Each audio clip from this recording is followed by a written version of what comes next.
A very good afternoon to all of you. मेरा नाम हर्षाली चौधरी है। मैं एडिशनल डिस्ट्रिक्ट एंड सेशंस जज cum master trainer cum faculty member Chandigarh judicial academy आप सबका आज के इस प्रोग्राम में स्वागत करती हूँ। आप सब जानते हैं कि honourable supreme court of India की ई कमेटी द्वारा चंडीगढ़ जुडिशियल एकेडमी ऐसे प्रोग्राम्स जो ई कमेटी द्वारा दिए गए हैं जो आईसीटी टेक्नोलॉजी पे बेस्ड हैं आप लोगों के लिए और अन्य स्टेक होल्डर्स के लिए करवाती रहती है। आज का ये प्रोग्राम हम लोगों ने आप एडवोकेट मास्टर ट्रेनर्स जो हमारे हेडक्वार्टर्स और हमारे सब डिविजन्स में हैं उनके लिए खास तौर से लिया है, बनाया है।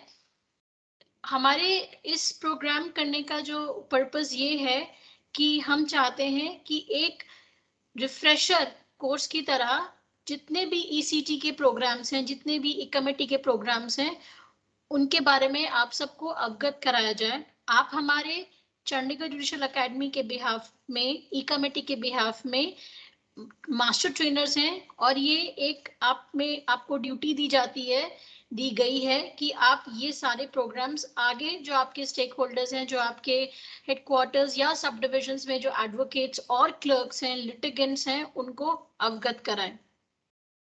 ये प्रोग्राम जो हमने रखा है ये हमने इसे एज अ वेबिनार नहीं रखा है।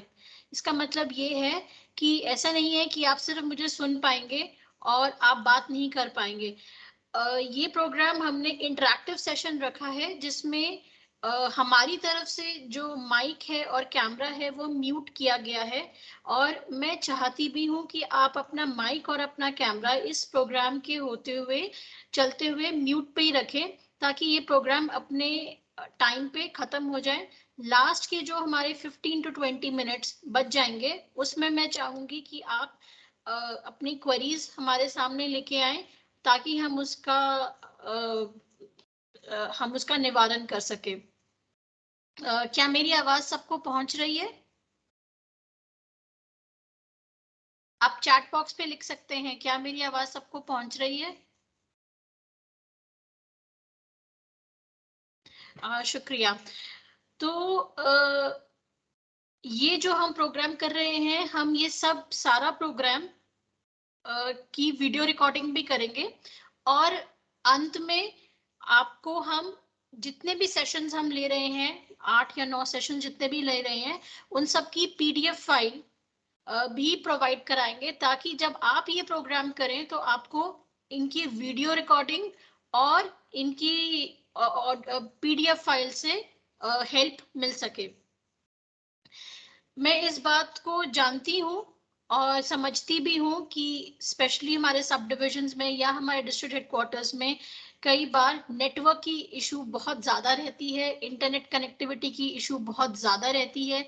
मैं इस बात को भी समझती हूँ कि हमारे कुछ ऐसे एप्लीकेशंस हैं, ई कमेटी द्वारा दी गई एप्लीकेशंस हैं जो कभी कभार काम नहीं करती हैं। ये सारी दिक्कतें हमारे सामने हैं, हम जानते हैं, पर फिर भी ये हम सब चाहते हैं, ये कमेटी का ध्येय है, ये चंडीगढ़ जुडिशियल एकेडमी का ध्येय है कि जितने भी ये प्रोग्राम्स हैं, अब जितना आगे जाके लोगों को बताएंगे, जितनी दिक्कतें आएंगी वो हमारे सामने आएंगी ताकि हम ऊपर ई कमेटी से उन सारी दिक्कतों का निवारण करवा पाए। तो ये जो पूरा प्रोग्राम है ये हमने 10 सेशंस में डिवाइड किया है। पहला सेशन सिर्फ ओरिएंटेशन का है जिसे हम चेंज मैनेजमेंट प्रोसेस के बारे में बात करेंगे। चेंज मैनेजमेंट क्या होती है हम उसके बारे में बात करेंगे। सेकेंड सेशन में हम इंट्रोडक्शन टू ई कमेटी और उसके ई प्रोजेक्ट्स के बारे में बात करेंगे कि ई कमेटी क्या है और कौन से प्रोजेक्ट्स वो हमारे सामने लेके आई है या लेके आ रही है। फिर हम बात करेंगे कि आप एडवोकेट्स के लिए, लिटिगेंट्स के लिए ई कमेटी ने कौन कौन से प्रोजेक्ट्स आपके सामने रखे हैं, आपके लिए बनाए हैं। फिर हम बात करेंगे ई फाइलिंग के बारे में। ई फाइलिंग में एडवोकेट को रजिस्टर कैसे किया जाता है, ई फाइलिंग के रूल्स क्या हैं, उनकी गाइडलाइंस क्या है, ई फाइलिंग में केस कैसे दायर किया जाता है। फिर हम बात करेंगे स्कैनिंग की कि डॉक्यूमेंट्स को स्कैन कैसे करते हैं। वीडियो कॉन्फ्रेंसिंग की भी बात करेंगे और अंत में मैं आपको कुछ ऐसे हेल्प टिप्स दूंगी जो आप अपने लिए भी, और जो आप जिनको आगे आप बताएंगे, जिनके लिए आप प्रोग्राम्स करेंगे, उनको भी आप बता सकते हैं अगर वो कहीं पर भी किसी भी ई फाइलिंग ई कोर्ट के प्रोग्राम के लिए अटक जाए। तो हम शुरुआत करते हैं सबसे पहले अपने सेशन की, जो है चेंज मैनेजमेंट का।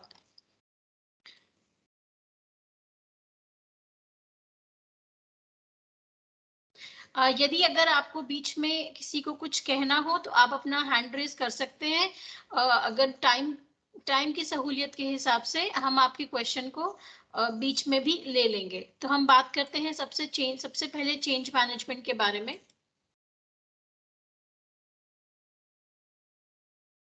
तो सबसे पहले एज एडवोकेट मास्टर ट्रेनर आपको आपकी स्टेक होल्डर्स को या जिनको आप ट्रेन कर रहे हैं उनको चेंज के बारे में बताना है कि हम ये सब क्यों कर रहे हैं, हमें अपने माइंडसेट को किस तरीके से चेंज करना है। तो सबसे पहले हमें जानने की जरूरत है कि चेंज क्या है, बदलाव क्या है। तो बदलाव क्या है, जब एक चीज से दूसरी चीज की तरफ कुछ चेंज हो जाए, कुछ शिफ्ट हो जाए, कोई आउट ऑफ कंफर्ट जोन से चला जाए, अच्छे के लिए या बुरे के लिए, उसको हम चेंज कहते हैं। चेंज जरूरी ही है कि अनकंफर्टेबल होगा, और हर चेंज के लिए हमें एक एडजस्टमेंट पीरियड की जरूरत होती है। तो इस पूरे प्रोसेस को, इस पूरे चेंज को, इस पूरे बदलाव को मैनेजमेंट करने के लिए हम उसे चेंज मैनेजमेंट कहते हैं। चेंज मैनेजमेंट में 5 कंपोनेंट्स हैं। क्या है, व्हाट, व्हाई क्यों है, हु किसके लिए है, व्हेन कब से होगा, और वेयर कहां से होगा। तो चेंज मैनेजमेंट की हम अगर ई कोड्स की बात कर रहे हैं, ई कोड्स को लेकर चल रहे हैं, तो चेंज मैनेजमेंट और ई कोड्स के बीच में ये संबंध है कि ये हमें मैनुअल मोड से इलेक्ट्रॉनिक मोड की तरफ लेके जा रहा है, लेके जा चुका है। और हमने as an advocate, as a judicial officer, as a clerk, as a litigant, as a government prosecutor, हमने इस टेक्नोलॉजी के चेंज को हमने अडॉप्ट करना है। आगे चलते हुए पहले मैंने बताया कि हमें चेंज को मैनेज करना है, फिर हमने अपने सीखने के तरीके को भी चेंज करना है। चेंजिंग टू लर्न, हमने अपने सीखने के तरीके को भी चेंज करना है, और हमने चेंज होने के लिए भी लर्न करना है। सीखने तरीके को भी चेंज करना है, और हमने अपने लर्निंग टू चेंज, हमने चेंज होने के तरीके को भी हमने सीखना है। हम सब एडल्ट्स हैं, सबसे ज्यादा हमें दिक्कत आती है किसी भी चीज को अनलर्न करने के लिए। सबसे ज्यादा दिक्कत हमें आएगी जब हम किसी सीखी सिखाई चीज को भूल जाएं और एक नए सिरे से हम उस चीज को सीखें।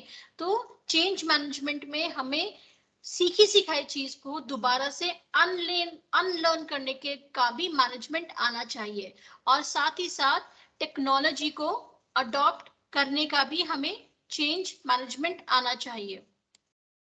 हमें चेंज मैनेजमेंट की क्यों जरूरत है? हम एज एन एडवोकेट, हम एज स्टेक होल्डर्स, हम जुडिशियल ऑफिसर्स, हमें चेंज मैनेजमेंट की ई कमेटी के प्रोजेक्ट्स के बारे में जानने की क्यों जरूरत है? सबसे पहला जो इसका कारण ये है कि भारत सरकार ने बहुत सारा जो पूंजी है उस इस इंफॉर्मेशन एंड कम्युनिकेशन टेक्नोलॉजी पे ई कोड्स के लिए लगाई है। तो हम चाहते हैं कि मैक्सिमम जो यूज है जो आईसीटी टेक्नोलॉजी का, वो हम करें। हमारी जो इन्वेस्टमेंट है हम उसका पूरा पूरा फायदा उठाएं।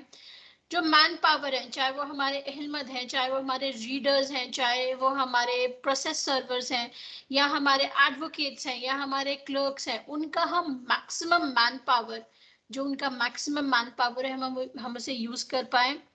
सर्विसेज को, जो सिटीजन सेंट्रिक सर्विसेज है, जो जुडिशियल सर्विसेज है, उसमें एफिशिएंसी लेके आए, उसमें हम एक्यूरेसी लेके आए, ट्रांसपेरेंसी हो, अकाउंटेबिलिटी हो, हमारे पास इंस्टेंटली स्टैटिस्टिक्स आ जाए, और जरूर ही हमारे पास एक बहुत अच्छी सर्विस डिलीवरी की इंप्रूवमेंट हो। लेकिन चेंज मैनेजमेंट करना इतना आसान नहीं है, क्योंकि हम सब चाहते हैं कि ऐसी कुछ 5 फैक्टर्स हैं जो हम लोगों को चेंज करने में रोकती है। सबसे पहले तो रेजिस्टेंस, कि हम क्यों करें। हम क्यों लर्न करें, हम क्यों अनलर्न करें, हम क्यों ट्रांसपेरेंसी चाहें, हम क्यों अकाउंटेबिलिटी चाहें। तो सबसे पहले जो हम रेजिस्टेंस लाते हैं जब हम चेंज मैनेजमेंट की बात करते हैं, उसके बाद एक जो हमारा एटीट्यूड रहता है कि जो चल रहा है उसको चलने दो, कि जो प्रिवेलिंग प्रैक्टिसेस हैं, जो जैसा भी सिस्टम चल रहा है, क्योंकि हम उसमें बहुत कंफर्टेबल हैं। जैसे हमने चेंज के बारे में बात किया कि it is to have an out of coming out of your comfort, it is for your out of comfort zone. पर हम उसी आउट ऑफ कंफर्ट जोन पे नहीं जाना चाहते और हमें लगता है कि जैसा चल रहा है उसको चलने दिया जाए। कई बार हमें डर भी है कि क्या पता हम सीख पाए या ना सीख पाए, और क्या पता मैं पीछे ना रह जाऊं, और क्या पता लोग मुझे बोलें कि मैं तो बहुत इनकम्पिटेंट हूं कि मैं सीख नहीं पाया। तो जो एक फियर का परसेप्शन है, ये भी हमको चेंज नहीं होने देता है।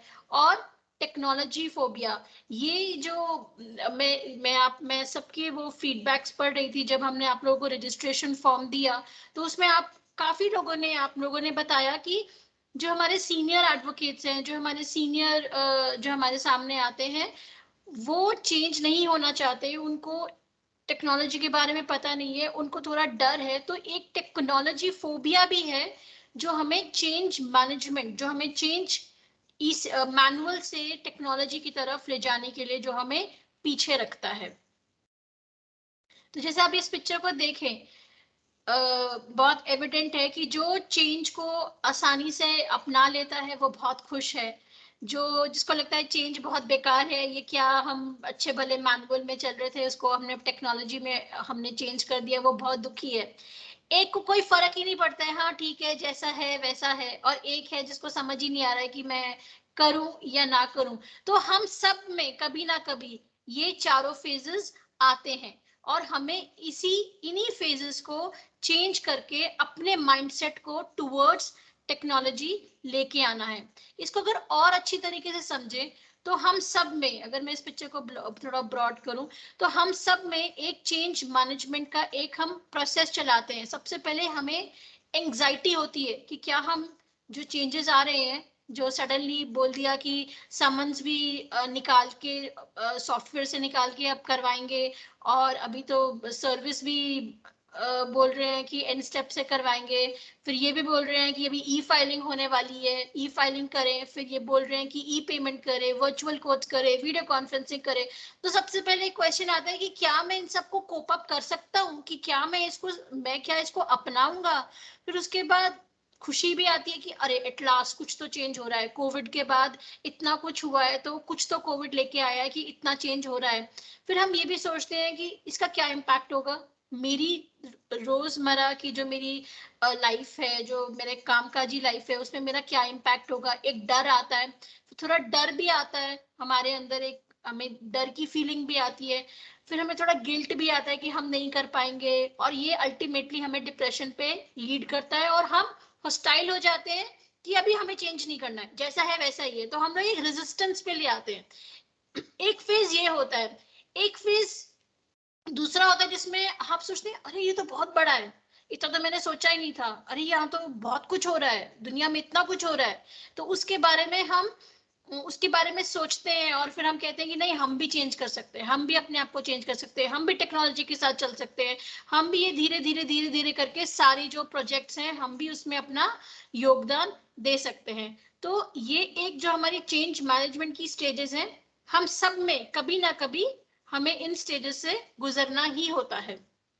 अब जब हम व्हाट के बारे में बात कर रहे हैं, अब हम किसके लिए ये चेंज मैनेजमेंट चाहते हैं। तो जो हमारे एडवोकेट्स हैं, हमारे जुडिशियल ऑफिसर्स हैं, जो हमारे क्लर्क्स हैं, जो हमारे मिनिस्टीरियल स्टाफ है, जो हमारा लिटिगेंट है, और जो हमारे पब्लिक एट लार्ज है, हम चाहते हैं कि धीरे धीरे वो आईसीटी, इंफॉर्मेशन कम्युनिकेशन टेक्नोलॉजी और ई कमेटी के प्रोजेक्ट्स को अडॉप्ट करें, और धीरे धीरे टेक्नोलॉजी को अडॉप्ट करते हुए वो आगे चले। अब उसमें आप एज एन एडवोकेट, आपका सबसे बड़ा जो रोल है, हमारे जो ई कमेटी के जो चेयरपर्सन है honourable mister justice DY Chandrachud, उन्होंने एक बहुत शानदार स्टेटमेंट दी कि टेक्नोलॉजी एम्पावर्स द एडवोकेट।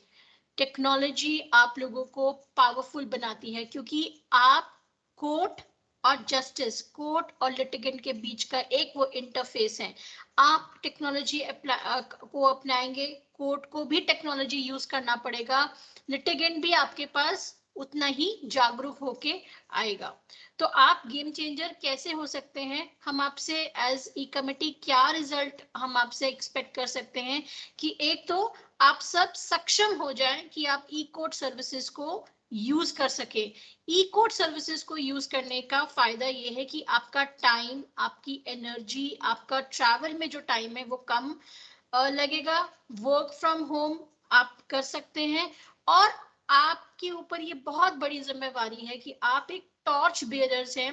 जितने भी हमारे एडवोकेट्स हैं उनके आप टॉर्च बेयरर्स हैं, जो टेक्नोलॉजिकल चेंजेस लेके आएंगे, जो ई कोर्ट्स की जो हमारे फंक्शंस हैं उनकी डे टू डे फंक्शनिंग में जो इम्प्रूव करेंगे।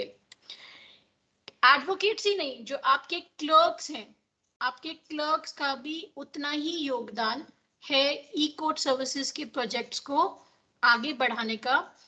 ऑनरेबल इलाहाबाद हाई कोर्ट ने एक केस में बहुत अच्छी बात कही कि जो एडवोकेट्स के जो क्लर्क्स हैं, जो वो सर्विस देते हैं, वो सिर्फ एक इंडिविजुअल को सर्विस ना देते हुए पूरे सिस्टम को सर्विस देते हैं, और वो जो सिस्टम है वो एडवोकेट्स के साथ अटैच्ड है। तो ना ही सिर्फ आप, पर आपके एडवोकेट्स भी एक टॉर्च बीरर की तरह काम करते हैं ई कोर्ट सर्विसेज के प्रोजेक्ट्स को आगे चढ़ाने के लिए। तो ये चेंज कब शुरू होगा? जब बहुत साल पहले जब ये स्लाइड्स बनी थी तो ये एक लाइन आया करती थी कि बस होगा, बस अब थोड़ी देर में। पर अगर हम इसको ध्यान से देखें तो चेंज शुरू हो चुका है, और आज से नहीं, बहुत सालों से ये चेंज शुरू हो चुका है। जो हम चेंज कर रहे हैं, जो हम अपने माइंडसेट को चेंज कर रहे हैं, जो हम धीरे धीरे एप्लीकेशंस को यूज करने लग गए हैं, प्रोजेक्ट्स को यूज करने लग गए हैं, वो हम चेंज शुरू कर चुके हैं। और ये चेंज कहाँ शुरू होगा? आपके लिए सबसे पहले चेंज आपके लिए होगा। आप स्टेक होल्डर्स हैं, जुडिशियल ऑफिसर स्टेक होल्डर्स हैं, लिटिगेंट स्टेक होल्डर्स हैं, क्लर्क स्टेक होल्डर्स हैं। चेंज वहां वहां उसकी शुरुआत वहां से होगी। सब सिस्टम को चेंज करने की जरूरत होगी, प्रोसेस को चेंज करने की जरूरत होगी, जो सर्विसेज हम आपको प्रोवाइड कर रहे हैं उनमें चेंजेस लाने की जरूरत होगी, और सबसे ज्यादा जो चेंज की जरूरत होगी वो हमारे माइंडसेट में चेंज लाने की जरूरत होगी। तो हम ये चेंज कैसे लेके आ रहे हैं? सबसे पहले तो हमने समझना है कि क्या बदलाव हो रहा है, क्या बदलाव होने की जरूरत है। फिर हमने उस बदलाव के बारे में प्लान करना है, उसको इम्प्लीमेंट कराने के लिए उसको हमने प्लान करना है, फिर हमने उस चेंज को इम्प्लीमेंट करना है, फिर हमने इस चेंज के बारे में लोगों को बताना है कि हम ये चेंजेस लेके आ रहे हैं, और हमने लोगों को कहना है, और हमने खुद में भी एक ओनरशिप एनकरेज करनी है, एक अकाउंटेबिलिटी लेनी है, और फिर हमने देखना है कि इस चेंज से हमें क्या फर्क हुआ। कई बार छोटा डिसीजन भी जिंदगी के बहुत बड़े चेंजेस कर देता है। Sometimes it is the smallest decisions that can change your life forever.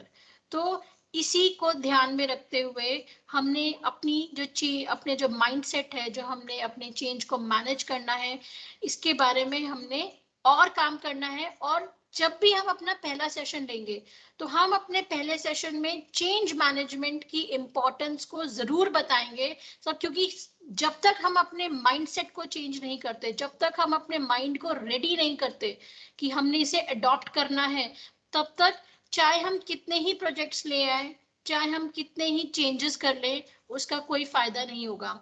तो इसको और अच्छी तरीके से समझाने के लिए मैंने आप सबके लिए एक वीडियो ढूंढा था जो मैं आपके साथ शेयर करूंगी।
जैसे कि आपने देखा, बहुत अच्छी बात बताई कि चेंज हो रहा है, और जब तक आपने ये प्रेजेंटेशन, जब तक आपने ये वीडियो देखा, तब तक कितना चेंज हो चुका है, और जब तक हम ये पूरा सेशन नहीं खत्म करेंगे तब तक क्या क्या चेंज हो जाएगा। जो अब दुनिया है उससे बहुत डिफरेंट दुनिया हो जाएगी। तो चले बात करते हैं ईसीटी के जो हमारा सेकंड सेशन है उसके बारे में। सेकंड सेशन हम बात करेंगे कि ई कमिटी क्या है, और ई कमिटी अपने कौन कौन से प्रोजेक्ट्स हम स्टेक होल्डर्स के लिए लेकर आई है।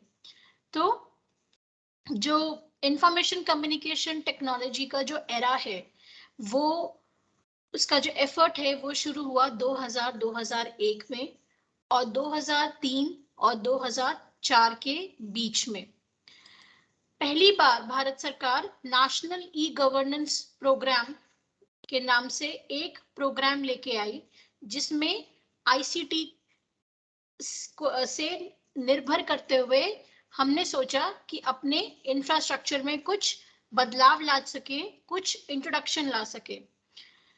हम जानते हैं कि जो इंफॉर्मेशन टेक्नोलॉजी एक्ट है वो 2000 में आया। तो इंफॉर्मेशन टेक्नोलॉजी एक्ट के आते हुए हमने ये, हमारी सरकार ने ये सोचा कि क्यों ना हम इंफॉर्मेशन कम्युनिकेशन टेक्नोलॉजी को अंदर अपने इंफ्रास्ट्रक्चर में, जो हमारे भारत देश का इंफ्रास्ट्रक्चर है, एडमिनिस्ट्रेटिव इंफ्रास्ट्रक्चर है, सर्विस ओरिएंटेड इंफ्रास्ट्रक्चर है, उसमें क्यों ना इंट्रोड्यूस करें। तो हमारे इस नेशनल ई गवर्नेंस प्रोग्राम में गवर्नमेंट की डिफरेंट जो ब्रांचेस हैं उनको कवर किया गया। नेशनल लेवल में, स्टेट लेवल में, लोकल लेवल में प्रोग्राम्स बनाए गए, एक कॉमन विजन बनाया गया, एक स्ट्रैटेजी बनाई गई, और हर विजन, हर स्ट्रैटेजी के कुछ ऑब्जेक्टिव्स बनाए गए, और एक ये ध्येय लिया, एक ये ऑब्जेक्टिव लिया कि जो जितनी भी गवर्नमेंट सर्विसेज हैं वो आम आदमी के रीच में, आम आदमी के एक्सेसिबिलिटी में होनी चाहिए। इसी को ध्यान में रखते हुए पहली बार 2004 में ई कमेटी का गठन हुआ, ई कमेटी कॉन्स्टिट्यूट हुई, और ई कमेटी का जो पर्पस था वो ये था कि वो एक गवर्निंग बॉडी है जो ई कोर्ट्स के जो प्रोजेक्ट्स हैं उनको देखे। जो मेन विजन था जिसके बारे में हम बात करते हैं वो ये था कि जुडिशियल सेक्टर में, हमारी जुडिशरी में हम ई कमेटी के प्रोजेक्ट्स द्वारा हम कैसे चेंजेस ला सकते हैं, कैसे हम नई टेक्नोलॉजीज को अडॉप्ट कर सकते हैं, और इसीलिए हमने एक, हमारी e committee supreme court of India ने एक national policy and action plan को फॉर्मुलेट किया। ई गवर्नेंस और ई जस्टिस जो है उसके अंतर्गत एक ई कोर्ट्स प्रोजेक्ट का कंसेप्चुलाइज किया गया, और national policy and action plan for implementation of information and communication technology, जिसे हम आईसीटी भी कहते हैं, उसकी एक जो रिपोर्ट है 2005 में e committee supreme court of India ने गवर्नमेंट को दी। 27 मिशन मोड प्रोजेक्ट्स डिसाइड किए गए, जिसमें गवर्नमेंट द्वारा ई कोर्ट प्रोजेक्ट भी शामिल किया गया, और उसका विजन, उसका ऑब्जेक्टिव सिर्फ इतना था कि वो इंडियन जुडिशरी को इंफॉर्मेशन कम्युनिकेशन टेक्नोलॉजी से भर देगा, उसको इनेबल कर देगा। अगर हम ये फिगर बहुत ध्यान से देखें तो अगर हम, एक वेबसाइट है ई ताल वेबसाइट, अगर हम इस ई ताल वेबसाइट में जाएं तो हमें पता चलेगा कि जो मिशन मोड प्रोजेक्ट, जिसमें हमारा ई कोर्ट्स का प्रोजेक्ट भी आता है, उसमें ये फिगर मेरी 18/8/2022 की है, उसमें हमारे पास कम से कम 5,90,43,45,57 जो ट्रांजैक्शंस हैं सिर्फ ई कोर्ट की एप्लीकेशंस, ई कोर्ट के प्रोजेक्ट्स में ही हुए हैं। आज जब मैं चेक कर रही थी 26/9 को, तो आज ये जो फिगर है ये बढ़कर 6,10,20,15,000 हो चुकी है। तो हम देख सकते हैं कि किस तरीके से जो ई कोर्ट के प्रोजेक्ट्स हैं वो आप लोग और हमारे पूरे देश भर के जो स्टेक होल्डर्स हैं, किस तरीके से हम इनको इस्तेमाल कर रहे हैं। जब हम बात करें कि ई कमेटी की कॉन्स्टिट्यूशन क्या है, ई कमेटी में कौन कौन है, तो इसको हम इस तरीके से देखते हैं कि सबसे पहले e committee supreme court of India है, जो मैंने बताया कि जो गवर्निंग बॉडी है इंडियन जुडिशरी की for implementation of the e court project. उसके नीचे हमारे पास हाई कोर्ट कंप्यूटर कमेटी आती है। हाई कोर्ट कंप्यूटर कमेटी का काम है कि जो ई कमेटी के जो प्रोजेक्ट्स हैं उनको स्टेट लेवल में अपने हाई कोर्ट के लेवल पे इम्प्लीमेंट कराए। इन प्रोजेक्ट्स को इम्प्लीमेंट कराने के लिए हाई कोर्ट में एक सेंट्रल प्रोजेक्ट कोऑर्डिनेटर की के नाम से एक पोस्ट है, जिसमें ये सारे प्रोजेक्ट्स वो कोऑर्डिनेट करते हैं। हाई कोर्ट कंप्यूटर कमेटी आपके डिस्ट्रिक्ट लेवल में कैसे परकोलेट करती है, तो उसके लिए एक डिस्ट्रिक्ट कंप्यूटर कमेटी होती है, जिनके जो हेड हैं वो हमारे लर्नर डिस्ट्रिक्ट एंड सेशन जज होते हैं। और डिस्ट्रिक्ट में ई कमेटी के प्रोजेक्ट्स को इम्प्लीमेंट करवाने के लिए हमारे जो एग्जीक्यूटिव होते हैं वो हमारे नोडल ऑफिसर होते हैं। आज की तारीख में जो हमारे e committee supreme court of India के जो हमारे चेयरपर्सन हैं वो ऑनरेबल जस्टिस DY चंद्रचूड़ हैं। जो ई कमेटी की जो वेबसाइट है, कभी इसमें जाके आप जरूर देखें। ई कमेटी की वेबसाइट में जो ई कमेटी sci.gov.in है, वहां आपको ई कमेटी के बारे में की सारी जानकारी, सिटीजन्स के लिए क्या क्या वो प्रोजेक्ट्स लेके आ रहे हैं, उनके मैनुअल्स, उनकी गैलरी, डिस्ट्रिक्ट जुडिशरी के लिए वो क्या कर रहे हैं, उसके बारे में आपको सारी जानकारी ई कमेटी की वेबसाइट में प्राप्त हो जाएगी। ई कमेटी का ऑब्जेक्टिव है कि भारतवर्ष की सारी कोर्ट्स को इंटरलिंक कर दिया जाए, इंडियन जुडिशियल सिस्टम में इंफॉर्मेशन कम्युनिकेशन टेक्नोलॉजी को ले आया जाए, जिससे हमारी जो प्रोडक्टिविटी है, जो क्वालिटेटिवली, क्वालिटी से और क्वांटिटेटिवली, इनसे हमारी जो जुडिशियल प्रोडक्टिविटी है उसको उसमें बढ़ावा हो, और जो हमारा जस्टिस डिलीवरी सिस्टम है वो एक्सेसिबल हो, आसानी से वो प्राप्त हो सके, कॉस्ट इफेक्टिव हो, ट्रांसपेरेंट हो और अकाउंटेबल हो। ई कोर्ट्स का जो हमारे जितने भी हमारे ई कोर्ट्स प्रोजेक्ट्स हैं, उनका एम है कि ये एक हम अपने लिटिगेंट्स को, हम अपने स्टेक होल्डर्स को एक सिटीजन सेंट्रिक सर्विस डिलीवर करें। वो कौन सी सर्विसेज हैं जो सिटीजन सेंट्रिक सर्विसेज हैं, उनके बारे में हम बाद में बात करेंगे। फिर हम अपने कोर्ट्स में एक चेंज ला सकें, एक चेंज मैनेजमेंट की एक्सरसाइज कर सकें, जितने भी हमारे प्रोसेसेस हैं वो ऑटोमेशन पे काम करें। आप देख रहे हैं कि धीरे धीरे आर्टिफिशियल इंटेलिजेंस, ब्लॉकचेन टेक्नोलॉजी भी कोर्ट सिस्टम में आ रही है, और साथ ही साथ क्वालिटेटिवली और क्वांटिटेटिवली भी हमारी जो जुडिशियल प्रोडक्टिविटी है, जो हमारी काम करने की क्षमता है, उनमें बढ़ावा हो, उनमें एनहांसमेंट हो। अब जो ये जितने भी ई कोर्ट्स के प्रोजेक्ट हैं, ये 3 फेजेस में किए गए। सबसे पहला फेज जो था उसमें हमने आईसीटी को इंट्रोड्यूस करना था। तो पहले फेज में पूरे भारतवर्ष की 14,249 कोर्ट्स को हमने कंप्यूटराइज किया। हमने वहां पर कंप्यूटर हम लेके आए, हमने उनको आईसीटी का इंफ्रास्ट्रक्चर दिया, हार्डवेयर प्रोवाइड किया, लैन प्रोवाइड किया, केस इंफॉर्मेशन सिस्टम नामक एक सॉफ्टवेयर हम लेके आए। ये जो चेंज मैनेजमेंट एक्सरसाइज है, आज हम पहली बार नहीं कर रहे हैं, हम ये तब से कर रहे हैं जब ये हमारा फेज 1 शुरू हुआ था। और जितने भी डेटा हमारे पेंडिंग केसेस के थे, वो हमने सारे के सारे अपने सॉफ्टवेयर, जो केस इंफॉर्मेशन सॉफ्टवेयर में है, उसमें हमने उनको एंटर करने शुरू कर दिए। ये 5 स्टेप्स हमने अपने फेज 1 में किए।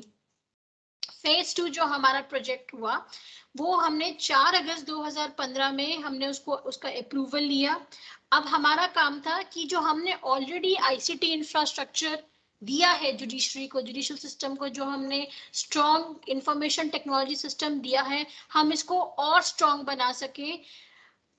साथ ही साथ हमने नेशनल जुडिशियल डेटा ग्रिड को अपनी भारतवर्ष की सारी कोर्ट के साथ इंटरलिंक कर दिया, और हमने सिटीजन सेंट्रिक सर्विसेज जो हैं वो हमने कोर्ट कॉम्प्लेक्सेस में इंस्टॉल करने शुरू कर दी। और साथ ही साथ जो हमारा जो प्रक्रिया थी कोर्ट मैनेजमेंट को चेंज करने की, माइंडसेट को चेंज करने की, हम उसको चलाते रहे। अब वो आज भी कारगर है, वो आज भी चल रही है। अब हम फेज 3 में आ चुके हैं। फेज 3 में हमने एक मॉडर्न जुडिशियल सिस्टम को इन्विजन किया है कि एक मॉडर्न जुडिशियल सिस्टम ई कमेटी लेके आएगी। अलग अलग इंस्टीट्यूशन से, चाहे वो क्रिमिनल जस्टिस सिस्टम का हो, चाहे वो प्रिजन्स हो, चाहे वो ई पेमेंट हो, अलग अलग इंस्टीट्यूशंस को हम कोर्ट के साथ अटैच करेंगे, इंटरलिंक करेंगे, ताकि इफेक्टिवली डिस्प्यूट को हम मैनेज कर पाए। हम दोबारा फिर से वही स्ट्रॉन्ग फ्रेमवर्क्स लेके आएंगे ताकि हम जो ई कमेटी के प्रोजेक्ट्स हैं हम उनको अडॉप्ट कर पाए और हम एक बहुत स्ट्रॉन्ग डिजिटल इंफ्रास्ट्रक्चर भी अपने इंडियन जुडिशियल सिस्टम को प्रोवाइड करेंगे। जब मैं ई कोर्ट प्रोजेक्ट्स की बात करती हूँ तो 7 तरीकों से कोई भी स्टेक होल्डर अपने केस की किसी भी कोर्ट में जानकारी ले सकता है। सबसे पहले तो वो ई कोर्ट सर्विसेज मोबाइल ऐप से ले सकता है, ई कोर्ट वेबसाइट से ले सकता है, एसएमएस पुल, एसएमएस पुश द्वारा इंफॉर्मेशन ले सकता है। जगह जगह इंफॉर्मेशन कियोस्क लगाए हुए हैं, वहां से इंफॉर्मेशन प्राप्त कर सकता है, ईमेल से प्राप्त कर सकता है, और जो जुडिशियल सर्विस सेंटर जिसे हम सुविधा सेंटर भी कहते हैं, वहां से अपने केस की जानकारी प्राप्त कर सकता है। जो सबसे मजेदार बात है इस ई कोर्ट प्रोजेक्ट्स की वो ये है कि ये कोई भी पैसे देके प्रोप्राइटरशिप बेस्ड पे हमने ये प्रोजेक्ट्स नहीं बनाए हैं, पर जो इसका सॉफ्टवेयर है वो फ्री है, ओपन सोर्स है। इसका मतलब ये है कि इसका जो सोर्स कोड है कि ये किस तरीके से प्रोजेक्ट्स बनाए गए हैं वो अवेलेबल है ecourts.gov.in नामक वेबसाइट से। जितने भी हमारी ई कोर्ट सर्विसेज हम लोग प्रोवाइड कर रहे हैं उनकी एक्सेसिबिलिटी है, हम उनको वहां से ले सकते हैं, यूज कर सकते हैं। और एक हमने क्विक QR कोड जो हम जिसे हमने क्विक रीच जो कोड है, हमने क्विक रिस्पॉन्स कोड है, उसका भी इजाद हमने अपने ई कोर्ट प्रोजेक्ट में किया है। जो हमने ई कोर्ट प्रोजेक्ट्स में, जैसे मैंने बात की कि हम गवर्नमेंट के और प्रोजेक्ट्स के साथ भी इसको इंटीग्रेट कर रहे हैं, तो अगर हम ई कोर्ट्स की वेबसाइट पे देखें तो ऐसे 4 प्रोजेक्ट्स हैं जिसमें हम ई कोर्ट्स के प्रोजेक्ट को इंटीग्रेट कर रहे हैं। सबसे पहले तो ICJS है। ICJS का मतलब है inter operable criminal justice system. ये एक ई कमेटी द्वारा लिया गया इनिशिएटिव है जो डेटा और इंफॉर्मेशन को क्रिमिनल जस्टिस के अलग अलग जो पिलर्स हैं उनमें ट्रांसफर करने में हेल्प करेगा। अलग अलग पिलर्स कैसे हो गए, जैसे जैसे आपकी पुलिस स्टेशंस हो गए, आपकी फॉरेंसिक लैब्स हो गई, आपकी कोर्ट्स हो गई, आपकी जेल हो गई। तो जो आपका क्रिमिनल कंसर्न जो डेटा है इन सब 4-5 इंस्टीट्यूशन से वो इंटरलिंक्ड हो गया। एक प्रोजेक्ट तो ये कमेटी ये कर रहा है, दूसरा प्रोजेक्ट वो लिम्स का कर रहा है। लिम्स एक ऑनलाइन मॉनिटरिंग टूल है जो कोर्ट केसेस की मैनेजमेंट को देखता है और इसको डिपार्टमेंट ऑफ लीगल अफेयर्स इसको मैनेज कर रहा है। इस लिम्स का पर्पस है कि ये ट्रैकिंग और मॉनिटर करेगा जो केसेस हाई कोर्ट और सुप्रीम कोर्ट में यूनियन ऑफ इंडिया की तरफ से चल रहे हैं। ई पेमेंट्स, इसके बारे में आगे बात करेंगे। ई पेमेंट्स भी एक इंटीग्रेशन ई कोर्ट प्रोजेक्ट है, इंटीग्रेटेड ई कोर्ट प्रोजेक्ट है जिसमें हम घर बैठे बैठे अपने केसेस में जो पेमेंट्स हैं वो कर सकते हैं। ई प्रिजन्स एक और प्रोजेक्ट है ई कमेटी का जिसमें जो प्रिजन और प्रिजनर से के मुतालिक जो भी मैनेजमेंट प्रोग्राम है उसके बारे का वो इनिशिएटिव है। ये वाइटल इंफॉर्मेशन देता है प्रिजनर्स के बारे में और उनका क्या स्टेटस चल रहा है कोर्ट्स में, और पुलिस ऑफिशियल्स को, कोर्ट्स को और दूसरे जो स्टेक होल्डर्स हैं उनको वो प्रिजनर्स और प्रिजन के बारे में इंफॉर्मेशन देता है। और साथ में ही इसमें एक ऑनलाइन यूजर रिक्वेस्ट का ऑप्शन भी है, ऑनलाइन विजिट रिक्वेस्ट का ऑप्शन भी है और ग्रीवियंस रिड्रेसल का ऑप्शन भी ई प्रिजन में दिया गया है। जो ई कोर्ट्स इतने सारे काम कर रहा है उसके लिए ई कोर्ट्स को अवार्ड्स एंड एप्रिसिएशन भी काफी दी गई हैं। पहला अवार्ड उसको James of digital India award ministry of electronic और इंफॉर्मेशन टेक्नोलॉजी ने दिया। फिर डिजिटल इंडिया कि बेस्ट मोबाइल एप्लीकेशन का अवार्ड भी ई कोड प्रोजेक्ट को दिया गया, जो हम ई कोड की जो मोबाइल ऐप देखते हैं, और ई कमिटी को अवार्ड किया गया platinum award for excellence in digital e governance.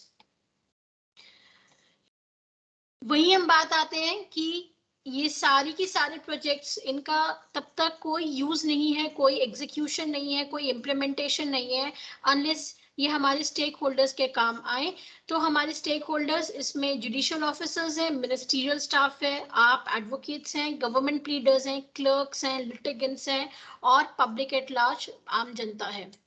जब हम ई कोड प्रोजेक्ट्स के बारे में बात करते हैं तो virtual courts, e courts pre payment, National Judicial Data Grid, High Court Services, E-Court Services Portal, E-Court Services Mobile App, E-Courts Portal, Touchscreen Kiosk, Automated Email, SMS Pull, District Courts Portal, E-Seva Kendra, SMS Push, E-Filing जैसे कुछ projects हैं जो ई committee ने हमारे लिए, आप लोगों के लिए लेके आए हैं। तो हम अपने अगले कुछ सेशंस में इन सारे जो ई कोड प्रोजेक्ट्स हैं उनके बारे में हम बात करेंगे।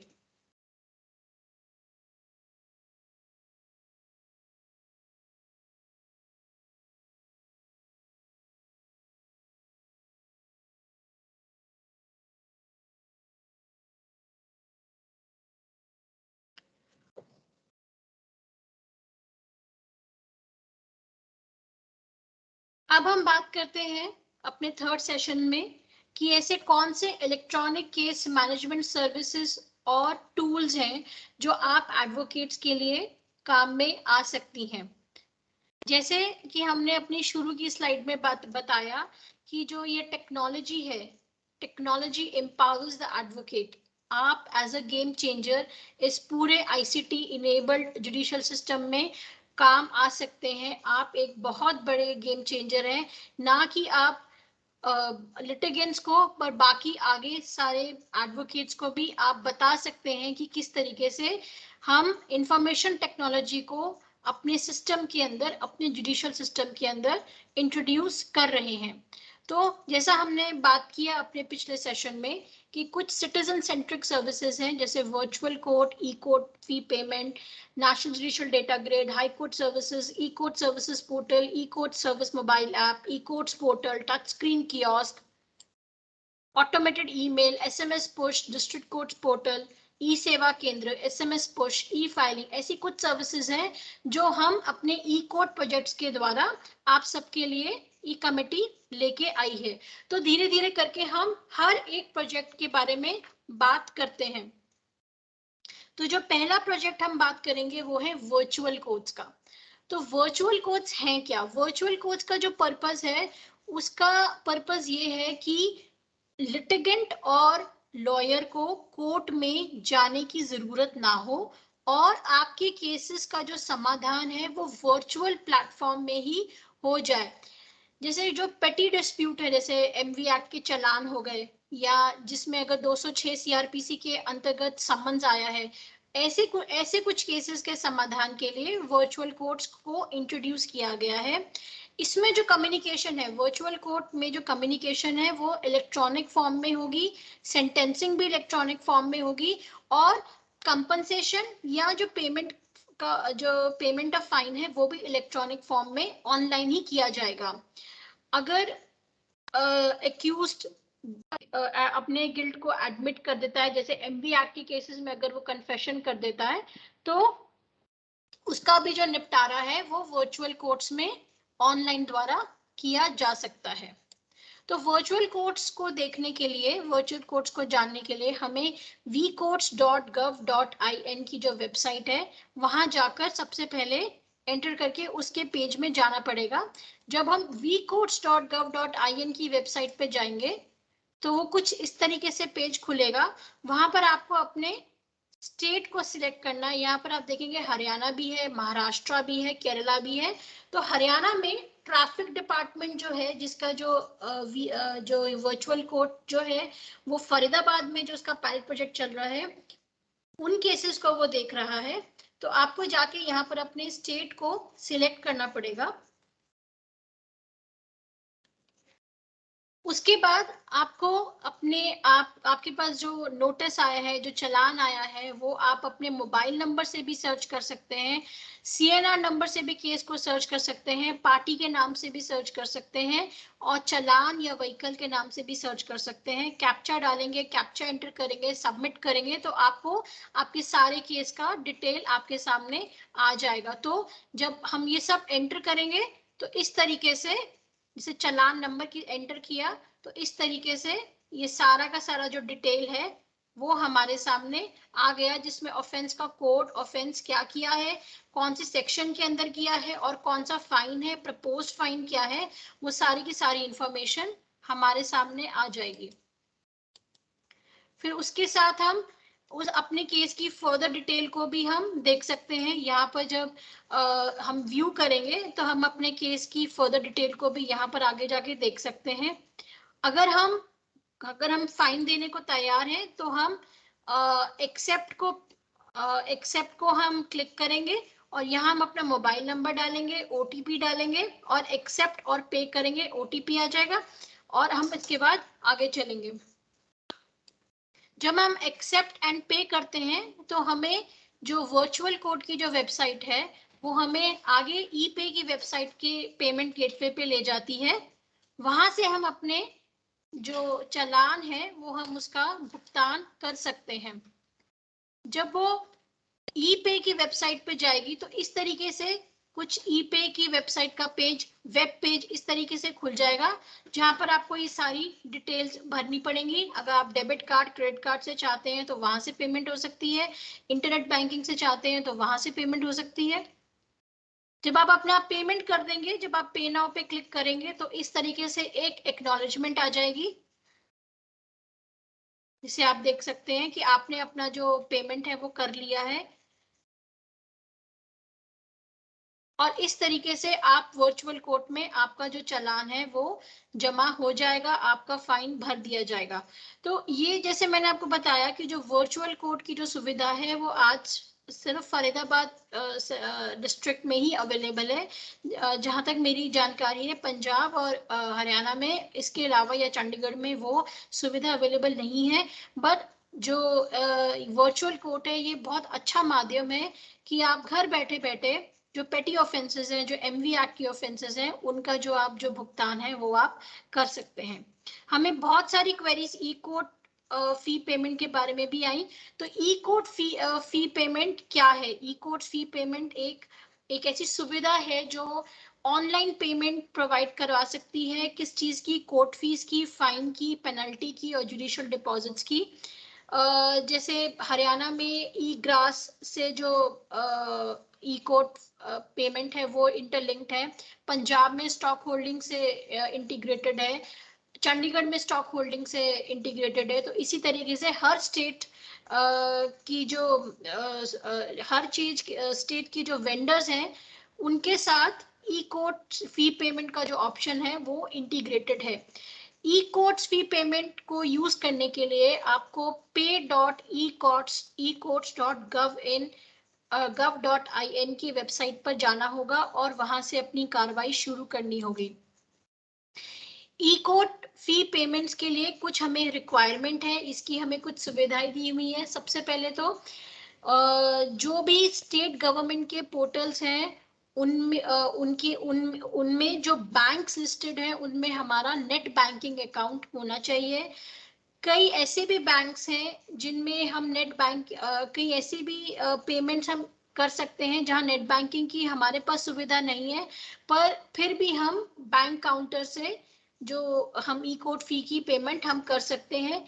ये ई कोर्ट फी पेमेंट का जो पोर्टल है ये 24/7 की फैसिलिटी है और जो सिटीजन है वो अपनी जो पेमेंट है कभी भी किसी भी टाइम कर सकता है। ये एक सिंगल चालान ऑनलाइन फाइलिंग होती है, एक सिंगल चालान की जो जिसमें आपको मिनिमम फीस भरनी है। चालान जनरेट होता है ई पे के पोर्टल में सबमिट किया जाता है और आपके केस से केस के साथ आप उसको सबमिट कर सकते हैं। जो चालान है वो फिर कोर्ट के जो CIS सॉफ्टवेयर है उसमें डीफेस होता है और वही चालान आगे आपकी ई कोर्ट फी की जो पेमेंट आपने दी है उसको माना जाता है। एक बार जब चालान आपका डीफेस हो जाता है तो उस चालान को आप दोबारा नहीं यूज कर सकते। ई कोर्ट फी पेमेंट हम तीन केसेस में कर सकते हैं, न्यू केस में, एग्जिस्टिंग केस में, और हमने जो प्रीवियस ट्रांजैक्शंस की हैं हम वह भी देख सकते हैं कि हमने पहले कितनी ट्रांजैक्शंस ई कोर्ट फी पेमेंट वाले मॉड्यूल से हमने की है। तो इसमें आपको अगर आप ई कोर्ट फीस भरना चाहते हैं तो अपना स्टेट का नाम, डिस्ट्रिक्ट का नाम, एस्टैब्लिशमेंट का नाम, पार्टी का नाम, कितना अमाउंट देना चाहते हैं, कोई रिमार्क है वो, मोबाइल नंबर, ये सब आप भरेंगे। आई अग्री पे ऑप्शन पे क्लिक करेंगे। जब आप इसको ऐसा क्लिक करते हैं, जैसे मैंने ये एक ई केस में मैंने ये करने की कोशिश की, एक न्यू केस पे मैंने ये करने की कोशिश की, तो मैंने जब ये सारे पर्टिकुलर्स अपने मोबाइल नंबर के साथ भरे तो मेरे पास ऑप्शन आया जनरेट OTP। तो जब मैंने जनरेट OTP किया तो मेरे मोबाइल पे एक OTP आया, वो OTP मैंने यहाँ एंटर किया और वेरीफाई ऑप्शन को मैंने यूज किया। जब मेरा वो वेरीफाई हो गया तो मेरे पास इस तरीके से एक पेज खुला जिसमें वो मुझे कहता है, उस एक ई चालान खुला जिसमें वो मुझे कहता है कि charges for online transaction, net banking से अगर मैं पेमेंट करूंगी तो नील होगा, अगर डेबिट कार्ड में से अगर मैं 2000 तक की पेमेंट करूंगी तो नील होगा, और अगर 2000 से ज्यादा की करूंगी तो 0.73% ऑफ अमाउंट मेरा कटेगा, अगर मैं क्रेडिट कार्ड से अमाउंट पे करूंगी तो 0.9% मेरा अमाउंट कटेगा। इसको मैंने ओके किया तो इस तरीके से कुछ जो चालान है वो मेरे सामने आ गया जिसके पर्टिकुलर्स ऑलरेडी भरे हुए थे। मैंने इसको चेक करके कंटिन्यू की ऑप्शन को दबाया। फिर जब मैंने उसे कंटिन्यू किया तो उन्होंने मुझसे दोबारा पूछा that please verify the details you have enter, do you want to continue. तो मैंने फिर यहाँ ओके किया, फिर मैंने कंटिन्यू को किया। क्योंकि ये मैं हरियाणा के पोर्टल को यूज कर रही थी तो उन्होंने मुझे बोला कि प्लीज नोट डाउन GRN और transaction ID for your future reference. जो मेरा GRN नंबर है उसको मुझे नोट डाउन करने के लिए बोला। मेरा GRN नंबर 93624735 था और उन्होंने मुझे कहा कि now you are being redirected to third party aggregator website for payment. मैंने ओके किया, कंटिन्यू किया और इस तरीके से मेरा एक पोर्टल जो थर्ड पार्टी पोर्टल है वो खुल गया। उसमें मैंने अगर मुझे क्रेडिट कार्ड से भरना है तो मैं क्रेडिट कार्ड की डिटेल देती, अगर मुझे इंटरनेट बैंकिंग से भरना है तो मुझे इंटरनेट बैंकिंग से की मैं उसको आगे जाके डिटेल देती।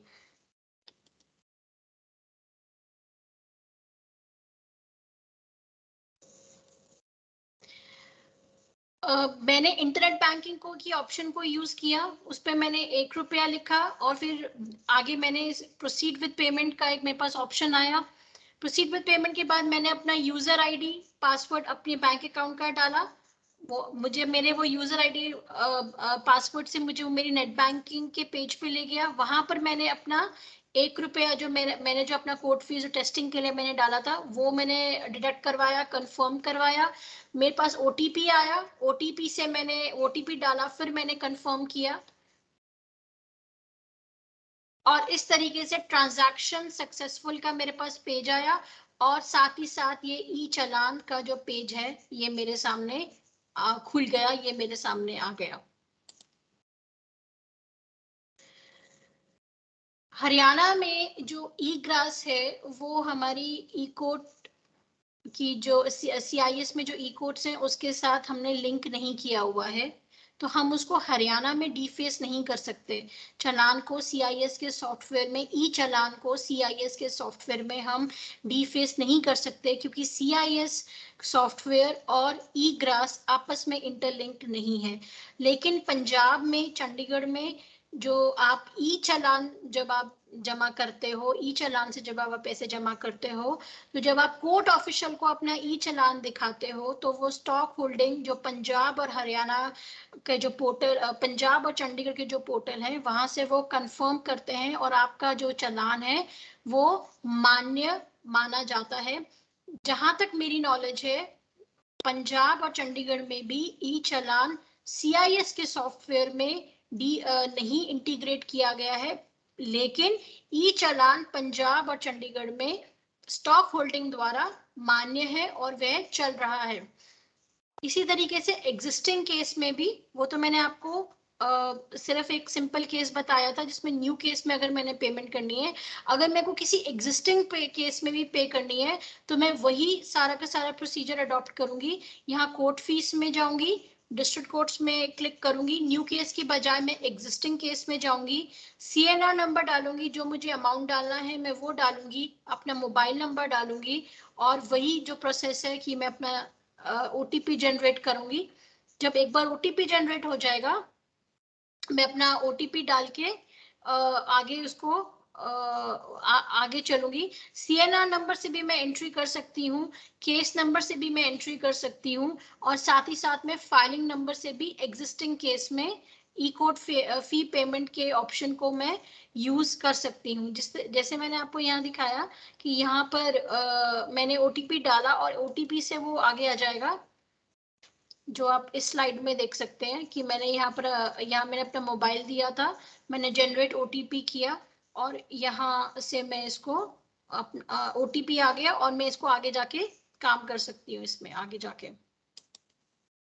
और फिर उसके बाद वही सारा का सारा प्रोसेस शुरू हो जाएगा कि आपको वो एक वो आपका GRN नंबर का पेज निकलेगा, फिर आपको ओके करके फिर आपको वो थर्ड पार्टी की वेबसाइट पे लेके जाएगा, ईपे की वेबसाइट पे। वहां पर आपने जो ऑप्शन यूज करनी है वो आप ऑप्शन यूज करेंगे क्रेडिट कार्ड से या नेट बैंकिंग से या डेबिट कार्ड से। और फिर जो हमारा पूरा प्रोसेस जो हमने न्यू केस में देखा था वो सारा का सारा प्रोसेस इस केस में भी लागू होगा। मैंने एक केस में कितनी ट्रांजैक्शंस मैं कर चुकी हूँ, मैं अपने मोबाइल नंबर से, मैं अपने नाम से मैं कितनी ट्रांजैक्शंस कर चुकी हूँ, तो मैं अपनी प्रीवियस ट्रांजैक्शन को भी व्यू कर सकती हूँ। उसके लिए मुझे अपना स्टेट, अपना डिस्ट्रिक्ट, अपना एस्टैब्लिशमेंट, अपना नाम, अमाउंट, मोबाइल नंबर और व्यू ट्रांजैक्शन पे क्लिक करना है। तो मैं जैसे ये व्यू ट्रांजैक्शन को क्लिक करूंगी तो ये ट्रांजैक्शन लिस्ट करके मेरे सामने एक ऊपर पेज खुल जाएगा और यहाँ जब मैं व्यू चालान को क्लिक करूंगी तो वो चालान भी मेरे सामने आ जाएगा जो मैंने जिसके द्वारा मैंने पेमेंट की थी, जो मेरे को ई चालान निकला था जिससे मैंने पेमेंट की थी। तो मैं अपनी पुरानी ट्रांजैक्शंस भी देख सकती हूँ। कुछ इस तरीके से चालान निकलता है जो हमने पेमेंट के बाद देखा था। अब ये जो चालान है ये लिटिगेंट या एडवोकेट अपनी केस फाइल के साथ कोर्ट में जमा कराएगा और ये जो चालान है वो जो कोर्ट का ऑफिशियल है वो वेरीफाई करेगा और डीफेस करेगा।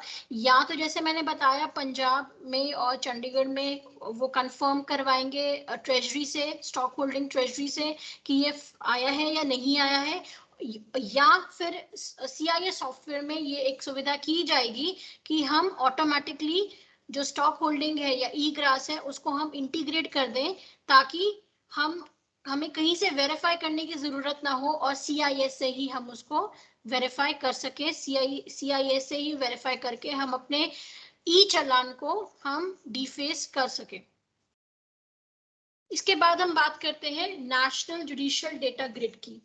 नेशनल जुडिशियल डेटा ग्रिड जिसे हम NJDG भी कहते हैं, एक प्रोजेक्ट ई कोर्ट कमेटी द्वारा हमारे सामने लाया गया है। एक अपने आप में एक यूनिक इनोवेशन है। नेशनल जुडिशियल ग्रिड एक रिपोजिटरी है, एक बहुत बड़ा जैसे कहेंगे ना खजाना है डेटा का, जो आपकी जो केसेस पेंडिंग है और डिस्पोज्ड ऑफ है पूरी भारतवर्ष के डिस्ट्रिक्ट्स और तालुका में, सब डिविजन्स में, उसकी इंफॉर्मेशन वो देता है। इसका जो सर्च मैकेनिज्म है वो सिंपल है, जो टेक्नोलॉजी है वो एफिशिएंट है, जिससे कोई भी लिटिगेंट कहीं पर भी बैठ के अपने केस को मैनेज और अपने केस को मॉनिटर कर सकता है। नेशनल जुडिशियल डेटा ग्रिड की वजह से ही जो ईज ऑफ डूइंग बिजनेस है, भारतवर्ष दुनिया वर्ष में जो ईज ऑफ डूइंग बिजनेस की जो वर्ल्ड बैंक ने रिपोर्ट दी है, उसने भारत को और ऊंचे पायदान में खड़ा कर दिया है कि अब केस को मैनेज और मॉनिटर करना इतना आसान हो गया है कि इंडिया में जो बिजनेस करने का जो सिस्टम है, जो बिजनेस जो बाहर से आने का जो सिस्टम है, वो काफी आसान हो गया है। जो नेशनल जुडिशियल डेटा ग्रिड है, उसको हम जैसे देख सकते हैं, पांच तरीकों से हम उसमें एक्सेसिबल और हम उसके डेटा को एनालाइज कर सकते हैं। Category wise, state wise, year wise, month wise cases, disposal across institutions, across different stages of litigation and reasons of delay। तो हम category wise या state wise या year wise, month wise या किस स्टेज पे लिटिगेशन पे आपका case चल रहा है उसके वाइज, या हम केस डिले है उसके रीजंस वाइज हम अपने केस को हम एक्सेस कर सकते हैं। तो नेशनल जुडिशियल डेटा ग्रिड में जाने के लिए ये एक वेबसाइट है njtg.ecourts.gov.in। जब इस वेबसाइट को आप अपने वेबसाइट में, अपने वेब पेज में डालेंगे तो कुछ इस तरीके से पेज आपके सामने आ जाएगा, जिसमें आप at a glance all over India आपके केसेस की क्या पेंडेंसी है, सिविल की क्या है, क्रिमिनल की क्या है, कितने केसेस 1 साल पुराने हैं, कितने केसेस 1 साल से ज्यादा पुराने हैं, कितने सिविल केसेस 1 साल से ज्यादा पुराने हैं, उन सारी इंफॉर्मेशन आपको एट अ ग्लांस आपको मिल जाएगी। नेशनल जुडिशियल डेटा ग्रिड में आपको स्टेट वाइज भी जो कितने केसेस पेंडिंग है, कितनी कोर्ट्स हैं, कितने कोर्ट कॉम्प्लेक्सेस हैं, कितनी एस्टैब्लिशमेंट्स हैं, कितने केसेस पेंडिंग हैं, कितने डिस्पोज्ड ऑफ हैं, कितने ऑर्डर्स टोटल पास हुए हैं, कितने ऑर्डर्स अपलोड नहीं हुए हैं, वो सारी इंफॉर्मेशन भी आपको वहां से मिल जाएगी। जो नेशनल जुडिशियल डेटा ग्रिड है वो हाई कोर्ट्स के लिए भी है और डिस्ट्रिक्ट कोर्ट्स के लिए भी है। तो जब हम हाई कोर्ट्स के लिए, जब हम नेशनल जुडिशियल डेटा ग्रिड देखते हैं, तो आप यहाँ ऊपर देखेंगे कि इसमें लिखा भी है national judicial data grid for high courts of India. उसमें आपको पता चल जाएगा कि पूरे देश में जितने भी हाई कोर्ट्स हैं उनमें total civil cases, total criminal cases कितने हैं, टोटल केसेस कितने हैं, सिविल केसेस जो 1 साल से ज्यादा हैं वो कितने हैं, क्रिमिनल केसेस जो 1 साल से ज्यादा हैं वो कितने हैं, और टोटल केसेस सिविल और क्रिमिनल मिला के कितने हैं। और आगे इसको आप एक्सप्लोर करेंगे तो और इंफॉर्मेशन आपको हाई कोर्ट में कितने पेंडिंग केसेस हैं उसके बारे में मिल जाएगी। इसी तरीके से डिस्ट्रिक्ट कोर्ट्स में कितने केसेस पेंडिंग हैं उसकी इंफॉर्मेशन आपको NJDG district and taluka courts of India के वेब पेज से वो सारी इंफॉर्मेशन आपको यहाँ प्रोवाइड हो जाएगी। ये एक बहुत ही अच्छा एनजेडीजी एक बहुत ही अच्छा वेब पोर्टल है। तो जब मैं आप सबसे रिक्वेस्ट करूंगी कि इसको एक बार जरूर एक्सप्लोर करें। अगर आप इसकी एक एक टैब को drill down, pending dashboard, dispose dashboard, alerts, information management, अगर आप इसकी एक एक टैब को एक्सप्लोर करेंगे तो आप अपने केस तक पहुंच जाएंगे जो आपकी कोड आपके डिस्ट्रिक्ट में या आपके सब डिविजन में फाइल किया गया है। इतनी डिटेल्ड इंफॉर्मेशन इस एनजेडीजी में दी गई है।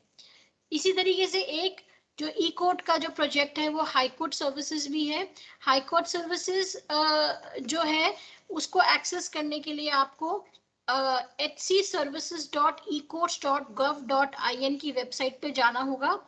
ये एक रिपोजिटरी है उस इंफॉर्मेशन और उस डेटा की जो हाई कोर्ट में जो केसेस हैं उसके बारे में दिया गया है।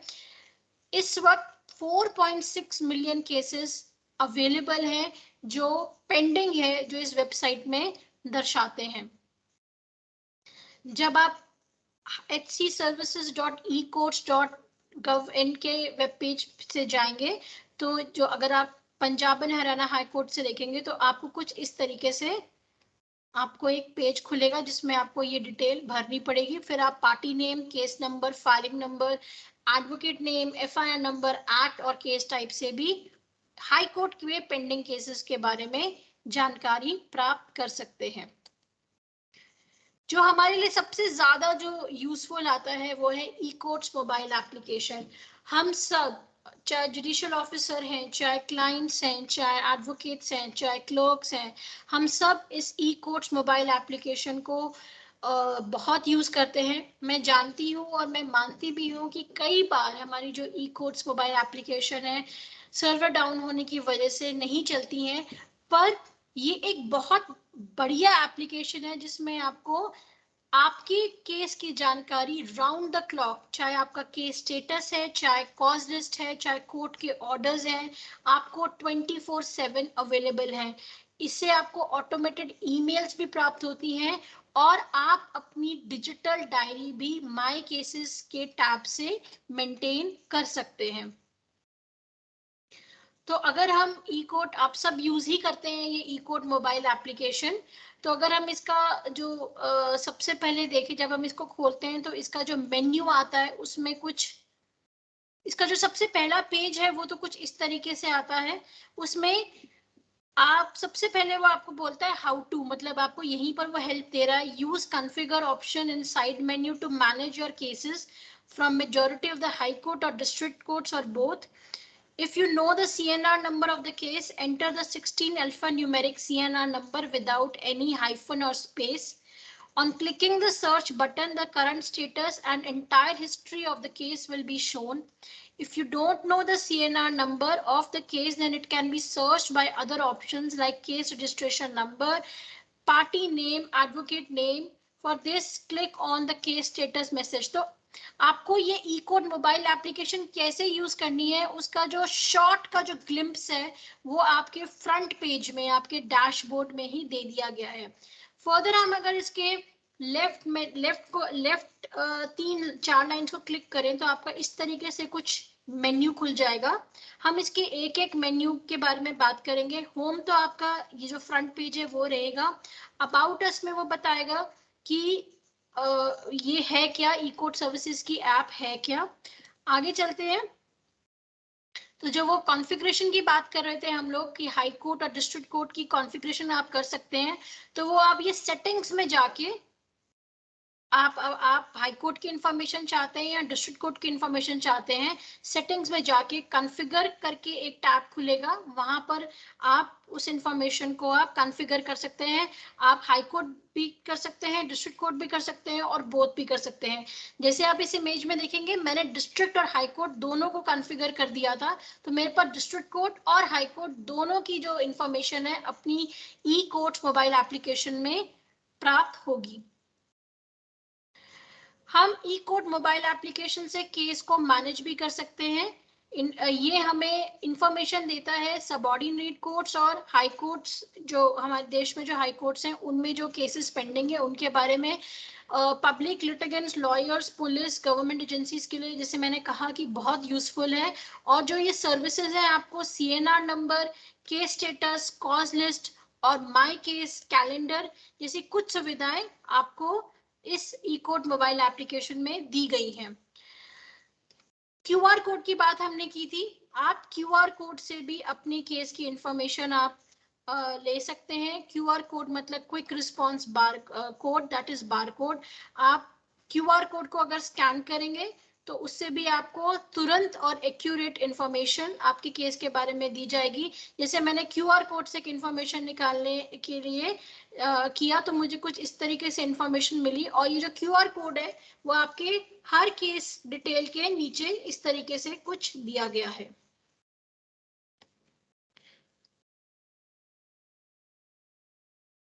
CNR नंबर से भी हम इंफॉर्मेशन निकाल सकते हैं। CNR नंबर जैसे मैंने कहा एक 16 digit number alpha numeric number होता है, जो मैंने एक्सपेरिमेंट के लिए मैंने एक CNR नंबर यहाँ ऊपर रखा। जैसे आप HR देखेंगे तो वो स्टेट का नाम है, AM देखेंगे तो वो डिस्ट्रिक्ट का नाम है, 02 देखेंगे तो वो एस्टैब्लिशमेंट का नाम है, 000954 एक यूनिक केस का नंबर है और 2016 ईयर का नाम है। तो आप CNR number, that is court number record से भी अपनी इंफॉर्मेशन आप देख सकते हैं।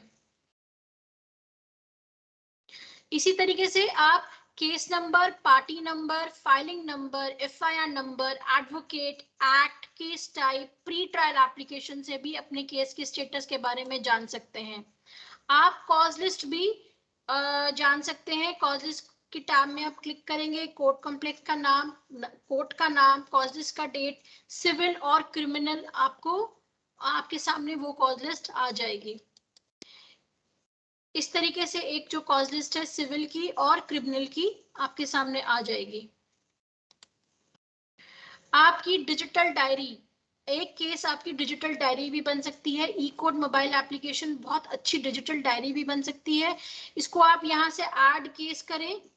कोई भी अगर आपका केस आपने खोला हुआ है तो उसको ऐड केस करें तो आपको एक यहाँ मैसेज आ जाएगा, e code services case added successfully, okay. फिर वही जो केस है आपका सेव्ड केस बन जाएगा। उसको जब आप खोलेंगे तब अपने उस केस में कोई नोट भी ऐड कर सकते हैं। ये आपके पास ऐड नोट का ऑप्शन भी दिया गया है।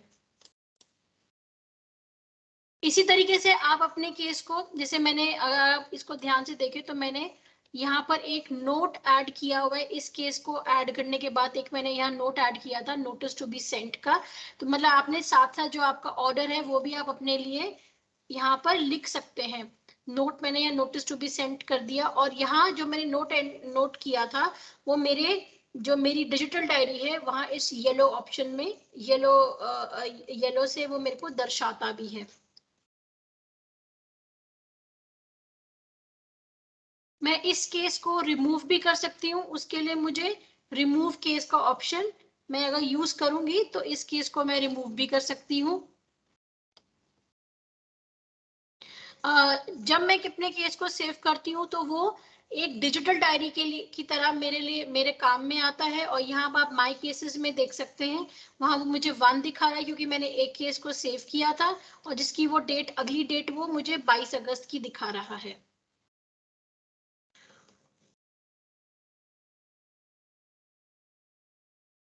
इसी तरीके से आप इसको देखें, इसमें आप अपने केस आपका कितना पुराना है, वो कितना नया है, किस कलर में है, उसकी आइडेंटिफिकेशन भी हो सकती है। अगर बहुत पुराना, अगर डिस्पोज्ड ऑफ केस है तो वो रेड कलर में दिखाएगा।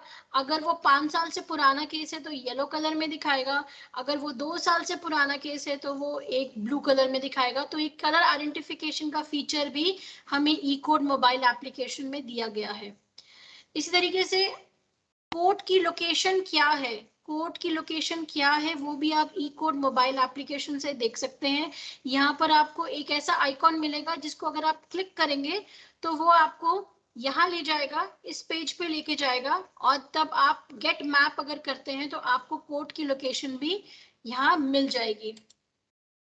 साथ ही साथ एक्सपोर्ट और इंपोर्ट की जो सुविधा है वो भी बहुत अच्छी सुविधा ई कोड मोबाइल एप्लीकेशन में हमें दी गई है। इसमें अगर कोई केस हमने अपनी ई कोड मोबाइल एप्लीकेशन से हमने बाहर ड्राइव में डालना है तो हम एक्सपोर्ट की सुविधा को हम यूज कर सकते हैं। अगर मैं एक्सपोर्ट को क्लिक करूं, अगर मैंने इन 2 केसेस को एक्सपोर्ट करना है, इसको मैं क्लिक करूं तो कुछ ऐसा मेरे सामने टैब खुल जाएगा। फिर मुझे कहाँ सेव करना है, अगर मुझे ड्राइव में सेव करना है तो मैं जब इसे क्लिक करके सेव करूंगी तो वो आ जाएगा अपडेटेड इन ड्राइव सक्सेसफुली। और इसी तरीके से जब मुझे इंपोर्ट करना है तो इंपोर्ट कहाँ से मैं इंपोर्ट कर रही हूँ, इंपोर्ट मैं ड्राइव से कर रही हूँ या डिवाइस से कर रही हूँ, मैं ड्राइव से कर रही हूँ। तो जब मैं ड्राइव से इंपोर्ट करूंगी इसको क्लिक करके तो मेरे पास ये ऑप्शन आ जाएगा, मेरे पास ये मैसेज आ जाएगा, केस इज इंपोर्टेड सक्सेसफुली। इसके बाद हमारी इस ई कोड मोबाइल एप्लीकेशन में इंडिया कोड करके एक ऑप्शन दिया गया है जिसमें हमें सारे बेयर एक्ट्स इस एप्लीकेशन द्वारा हमें मिल सकते हैं। सारे एक्ट, सेक्शन, सबऑर्डिनेट लेजिस्लेशन इस इंडिया कोड पेज द्वारा हमें मिल सकते हैं। यही नहीं, एडवोकेट्स के लिए फॉर्म्स भी इस ई कोड्स की मोबाइल एप्लीकेशन में दिए गए हैं। अगर हम फॉर्म्स की ऑप्शन में जाएं तो फॉर्म्स और एडवोकेट्स वाला जो ऑप्शन है वो यूज करते हुए हम इन फॉर्म्स को भी हम ले सकते हैं। साथ ही साथ सुप्रीम कोर्ट और हाई कोर्ट की जजमेंट्स भी हमें ई कोड मोबाइल एप्लीकेशन से मिल सकती हैं। और ये हम जजमेंट सर्च से हम उन जजमेंट्स के बारे में जान सकते हैं।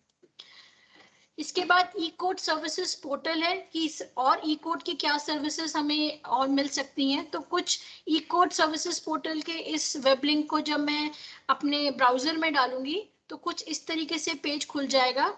तो वही CNR number, case status, court order, cause list, caveat searcher जो हमने मोबाइल एप्लीकेशन में देखी थी, वही इंफॉर्मेशन हमें ई कोर्ट सर्विस पोर्टल में हमें मिल जाएगी।